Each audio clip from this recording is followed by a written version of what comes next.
पूजा पाठ और कर्म कांड में क्या फर्क होता है और क्या काशी में लोग आकर के उस कर्म कांड में जाल में फंस जाते हैं। कर्ण पिशाचिनी की जब सिद्धि प्राप्त होती है किसी को, तो उसकी जो क्रिया रहती है उसमें वो अपने ही मलमूत्र को लगाते हैं और पीते हैं। ऐसा क्या होता है? तो क्या है अघोरी? क्या सिर्फ मणिकर्णिका घाट में आके मोक्ष की प्राप्ति होती है? अघोरियों को मोक्ष नहीं मिलता। तो एक आम इंसान काशी जैसी धार्मिक नगरी में आकर कैसे संत असंत को पहचान सकेगा? कौन उसके लिए सही है, कौन नहीं? तंत्र मंत्र की विद्या क्यों की जाती है? मतलब इसके पीछे का क्या कारण है? तो जैसा कि मैंने आपसे कहा था वीडियो के स्टार्टिंग में ही कि हम आपको एक स्पेशल सेगमेंट में पुजारियों से, संतों से बात कराएंगे और बनारस की खूबसूरती के बारे में बताएंगे। तो चलिए शुरुआत करते हैं।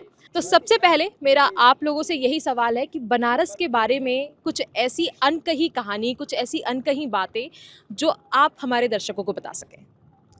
देखिए, बनारस जो है, बनारस की महिमा भारत ही नहीं पूरा विश्व में भगवान विश्वनाथ की कृपा, क्योंकि विश्व के नाथ और विश्वनाथ की कृपा जब संसार पे ऊपर होती है तो संसार निसंदेह आनंद में, उत्साह में और भगवत प्राप्ति की ओर, भगवान की भजन की ओर अग्रसर, भगवत चिंतन में भगवान की कृपा से निसंदेह लगा रहता है। और काशी की महिमा तो एक नहीं अनेक है।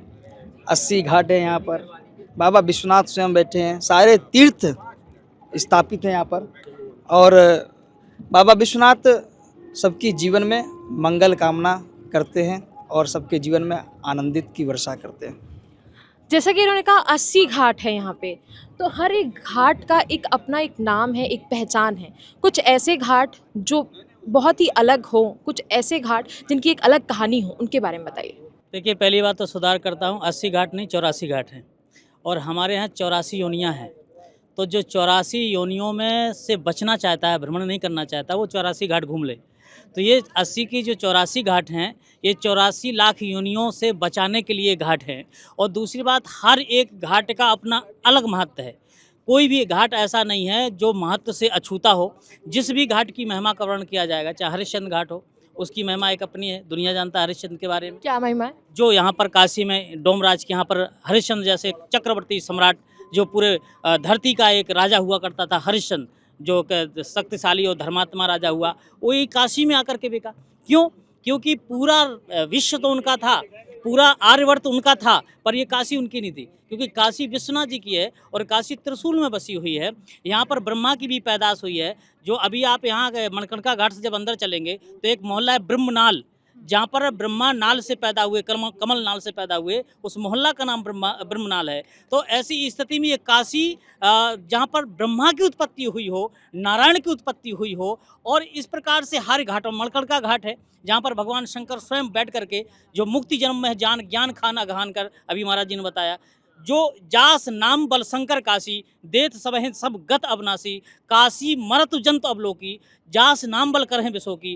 काशी में केवल मनुष्य ही नहीं, कोई भी व्यक्ति जीव जंत अगर प्राण त्यागता है वर्ण और रस्सी के बीच में, बाबा विश्वनाथ जी उसको राम मंत्र दे करके, तारक मंत्र दे करके, इसी मणिकर्णिका घाट में बैठ करके उसको मुक्ति प्रदान करते हैं। वो कितना बड़ा पापी क्यों ना हो, कितना बड़ा उसने अधर्म क्यों ना किया हो, लेकिन अगर काशी में उसने प्राण त्याग दिए हैं तो उसको मुक्ति प्रदान करता है। ये घाट की अपनी महिमा है। तो इसी प्रकार से यहीं बगल में पंचगंगा है, जहाँ पर आदि जगतगुरु जगतगुरु रामानंदाचार्य भगवान, जो आज वैष्णव संप्रदाय का आप देख रहे हैं, ये बगीचा वैष्णव संप्रदाय रूपी पूरे विश्व में फैला हुआ है।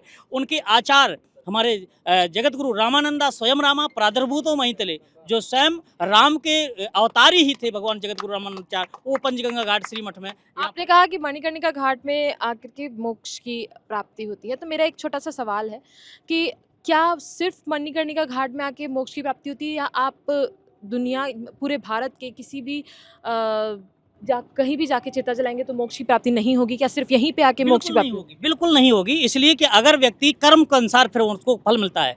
काशी के अतिरिक्त अगर प्राण त्यागता है जीव, तो उसने जो कर्म किया है उसके कर्म के अनुसार उसको दंड मिलेगा। अगर वो पुण्यात्मा है तो निश्चित रूप से उसको स्वर्ग की प्राप्ति होगी, या भगवान के चरणों की प्राप्ति होगी, या कोई भी लोक मिलेगा।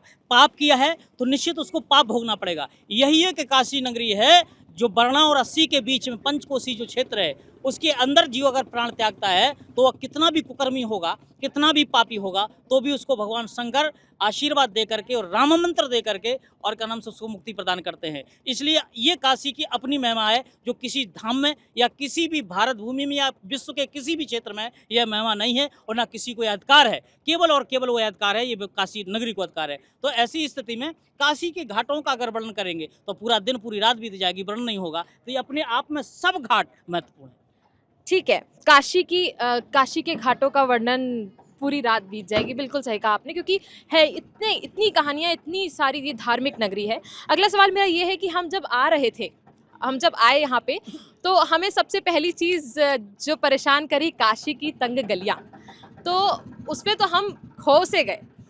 तो मेरा सवाल ये है कि काशी की इन तंग गलियों से काशी कैसे विकसित बनेगा, एक विकसित शहर कैसे बनेगा? देखिए, काशी विकसित है, इस चीज़ को आपकी नज़र में हो सकता है विकसित ना हो, हर एक नज़रिया विकसित का अलग अलग होता है। काशी की पहचान गलियों से यही है, और क्योंकि यहाँ पर आबादी बहुत है और ये साधु संतों का आनंद वन इसका नाम था किसी समय पे, आज काशी नाम पड़ गया, माता काशी, हाँ आनंद वन। तो वन मतलब जंगल, तो निश्चित रूप से ये जंगल रहा और जंगल में कौन रहते? साधु संत। तो ये साधु संतों की नगरी, फिर लोग आए क्योंकि गंगा नदी थी, तो उस समय क्या है कि ज़्यादातर बिजनेस का जो हुआ करता था, नदियाँ ही हुआ करती थी।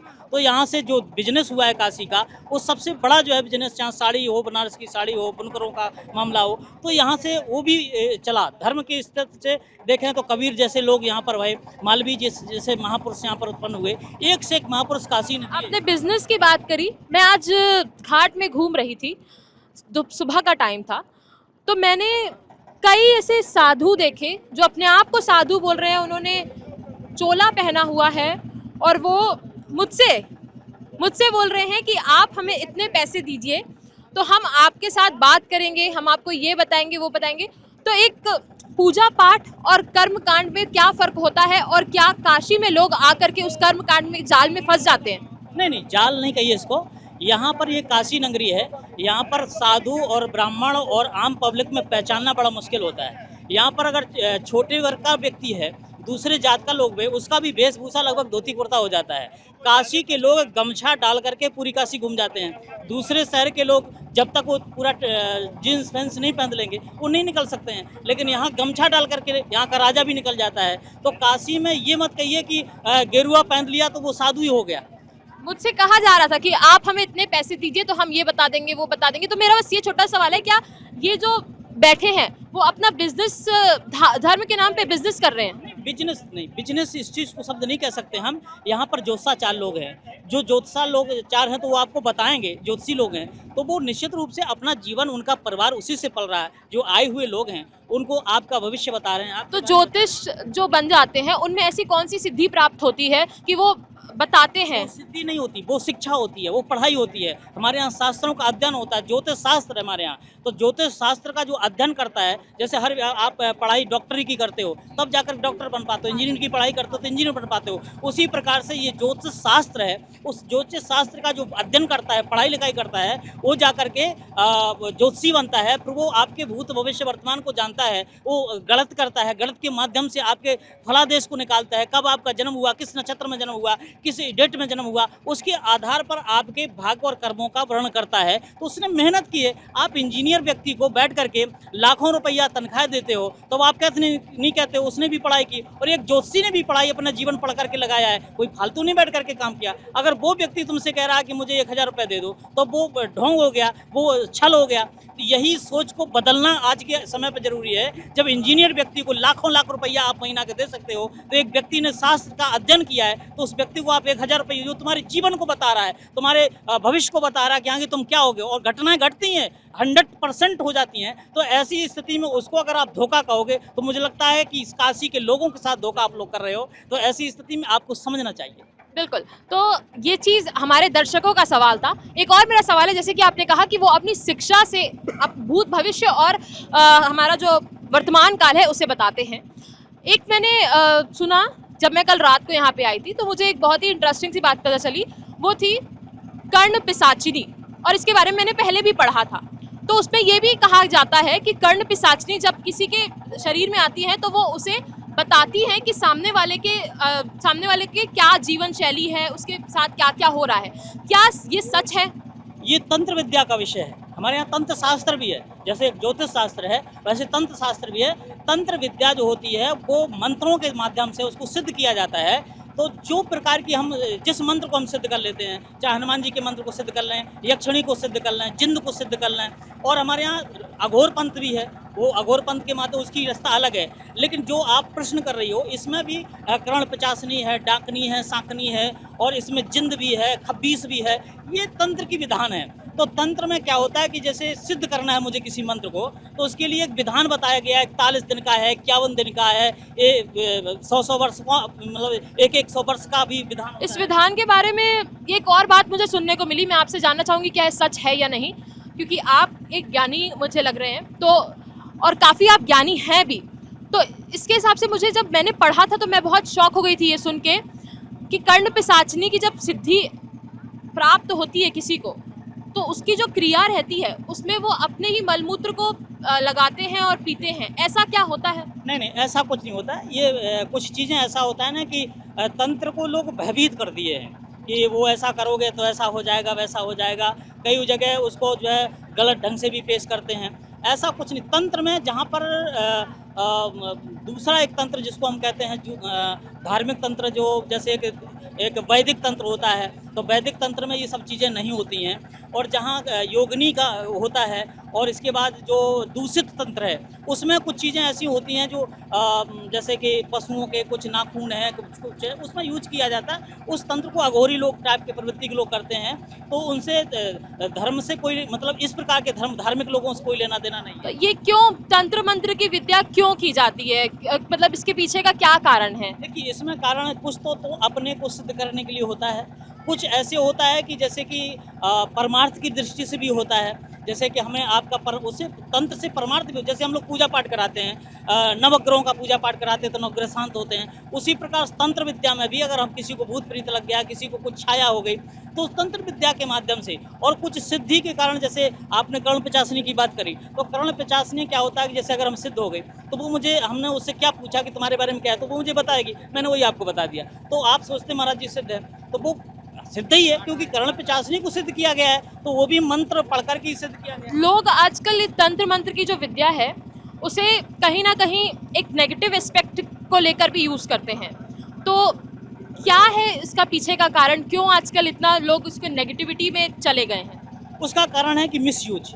हमारे यहाँ कुछ तांत्रिकों ने उसका मिसयूज भी किया है, और कहीं कहीं किस तरीके का मिसयूज, जैसे कि जो कार्य नहीं करना चाहिए उस कार्य को भी उसमें सम्मिलित किया गया, जो आज की दृष्टि में दिखाई देता है। कुछ तांत्रिकों ने काम को उसमें प्रवेश कर दिया, तो काम वासना जहाँ प्रवेश करेगी, तो हमारे यहाँ सनातन धर्म को काम, क्रोध, लोभ, मोह, अहंकार से बचने की बातें शास्त्र कहता है, और वो उसको उसमें प्रवेश करवाते हैं। तो कहीं ना कहीं से एक्टिविटी इससे दूर भई, लोगों की मानसिकता बदली।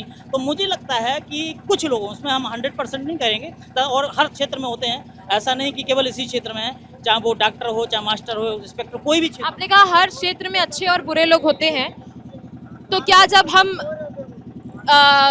साधुओं की बात करते हैं, संत की बात करते हैं, तो क्या यहाँ भी अच्छे और बुरे लोग होते हैं? नहीं होते। तो गोस्वामी तुलसीदास जी साधु असाधु सदन सुखसारी की बात नहीं करते। यदि साधु हैं तो असाधुओं की बात भई, तो असाधु हुआ तभी तो असाधु की बात आई। संत असंतन के गुण कहें भाखे, तो संत और असंत गोस्वामी जी ने दोनों की बात करी। अगर असंत होता ही नहीं तो फिर कैसे का नाम से असंत की बात आती? तो गोस्वामी जी ने असंत की बात कही, तो इसके मतलब असंत थे। जैसे रावण ने वेश बना करके, साधु का वेश बना करके छल किया, कालनेम ने साधु का वेश बना करके छल किया। तो आज की डेट में भी उसी, वो तो द्वापर त्रेता की बात आप कर रहे हैं, ये कलयुग है। तो कलयुग में अगर इस प्रकार की गतिविधियां आ रही हैं, साधु वेश में आकर के लोग छल कर रहे हैं, बड़ा मुश्किल है साधु सही को पहचान पाना कि सत्य और असत्य। यही मेरा अगला सवाल था कि बड़ा ही मुश्किल हो जाता है, तो एक आम इंसान काशी जैसी धार्मिक नगरी में आकर कैसे संत असंत को पहचान सकेगा, कौन उसके लिए सही है, कौन नहीं है? उसका ये कारण है कि हर व्यक्ति कहीं ना कहीं से गुरुजनों से जुड़ा हुआ है। तो हर व्यक्ति अगर अच्छे गुरु से जुड़ा है तो गुरुओं से अपनी बात को समझें पहले कि ऐसा प्रकार का व्यक्ति हमको मिला था, क्या इस पर सच्चाई है। अगर गुरु आपको उसको सही कहता है तो सही मानो, नहीं कहता तो मत मानो, क्योंकि गुरु को तो आप पहचानते हो, आपका क्षेत्र का है, आपके नगर का, आपके अगल बगल का है, उसकी गतिविधियों से आप जानते हो। तो गुरु के ऊपर विश्वास करके तब जा करके तीसरे व्यक्ति पर आप विश्वास करिए, अंततः प्रणाम करके आगे बढ़ जाइए। जैसे बिल्कुल बिल्कुल, बहुत ही अच्छी और बहुत ही सुंदर जानकारियाँ मिली हमें। चलिए और भी जानकारियाँ ले लेते हैं हम।